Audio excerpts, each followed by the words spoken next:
ట్రైలర్లో పెట్టిన ఒక డైలాగు, నా 20 ఏళ్ల రాజకీయ జీవితం ఒక మేకప్ ఆర్టిస్ట్ చెప్పు కింద నలిగిపోతుందని చెప్పే డైలాగు, అది కూడా రిజంబ్లెన్స్ ఏం లేదా అసలు? ప్రతి రాజకీయ నాయకుడికి ఇంటర్నల్ వార్స్, ఇంటర్నల్ ఎనిమీస్, ఆబ్స్టాకిల్స్, ఒక ప్రతి అంబిషియస్ పంచాయతీ లెవెల్ నుంచి నేషనల్ లెవెల్ వరకు, ఈవెన్ కుటుంబంలోనే విత్ ఇన్ ఫ్యామిలీలో ఉంటాయి, అన్నదమ్ముల మధ్య ఉంటాయి. మీకు ఎన్ని పార్టీల్లో ఎన్ని ఇదిలో తండ్రి కొడుకుల మధ్య పొలిటికల్ రైవలరీస్ ఉన్నాయి. మీరు చూడండి ఒకసారి స్కాన్ చేసి నేషనల్ పాలిటిక్స్లో.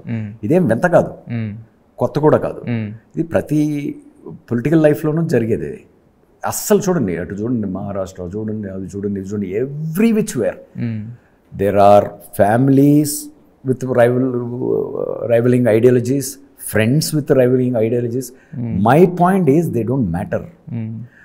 Like it is about each person. అంటే ఎలా నువ్వు ఈచ్ పర్సన్ రెస్పెక్ట్ఫుల్గా చూస్తున్నావు అంటే, again end of the day how you achieve your goal. అదే సార్, మీరు ఒక మహిళ చెప్పు కింద నలిగిపోతుందో లేకపోతే ఒక పెద్ద ఆయన చెప్పు కింద నలిగిపోతుందో అంటే అది వేరుంటుంది. మేకప్ ఆర్టిస్ట్ అనేసరికి ఒక దగ్గరకు అదే చెప్పేది, ఒక మేకప్ ఆర్టిస్ట్ అనేది ఎవరు? మేకప్ ఆర్టిస్ట్ మీ జీవితంలో రియల్ లైఫ్లో మేకప్ ఆర్టిస్ట్ అంటే మేకప్ వేసుకుని ఒక హీరో అనేది రిజంబ్లెన్స్ వస్తుంది అక్కడ.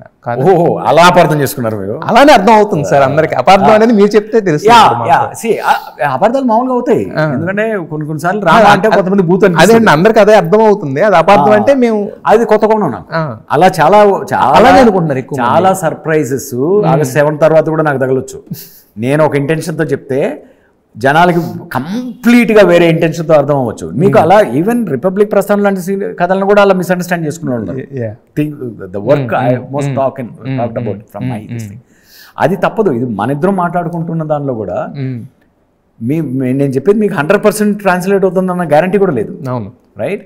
సో అది తప్పదు. అంటే మేకప్ ఆర్టిస్ట్ అనేది first of all it's makeup artist బేసిక్గా. It's not like celebrity or hero or that's not at all. It's a person.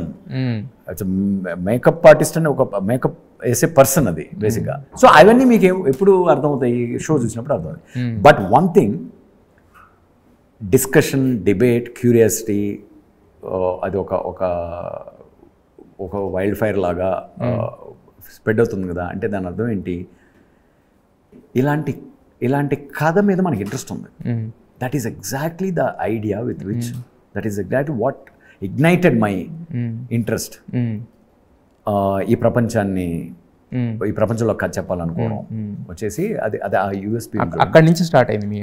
నాకు క్యూరియాసిటీ ఏంటంటే, ఒక యంగ్ టెండర్ సోల్స్ నుంచి ఒక గ్రాండ్ ఎపిక్ లైఫ్ చూద్దామని, అందులో ఆ కళ్ళతో మిగతా ప్రపంచాన్ని చూద్దాం, సినిమా ప్రపంచాన్ని చూద్దాం, సినిమాకు పాలిటిక్స్కి ఉన్న రిలేషన్షిప్స్ చూద్దాం. అన్ని ఫిక్షనల్, అన్ని మీకు వేగ్గా కొంచెం అంటే మీకు ఒక క్యారెక్టర్లో 10 క్యారెక్టర్లు కనిపిస్తుంది చాలా చోట్ల. కాబట్టి మీరు ఈ క్యారెక్టర్ ఇదే అని చూసారనుకోండి, పప్పులో కాలేసినట్టే. బట్ మీకు ఆ క్యూరియాసిటీ ఉంటుంది, మీరు వెతుక్కుంటారు. 2-3 క్యారెక్టర్లు చేసిన జీవితాల్లో సంబంధించిన కొన్ని సంభవాలు ఒక క్యారెక్టర్లు కనిపించుండొచ్చు. So that's what is life, right? ఇప్పుడు నా జీవితంలో నాకు అదంతా మీకు చెప్పాను అనుకోండి, మీకు అదంతా నాకు చెప్పాను అనుకోండి, మన ఇద్దరి జీవితంలో కామన్గా జరిగిన ఎలిమెంట్స్ కూడా ఒక 10% ఉంటాయి. That is what is exchange.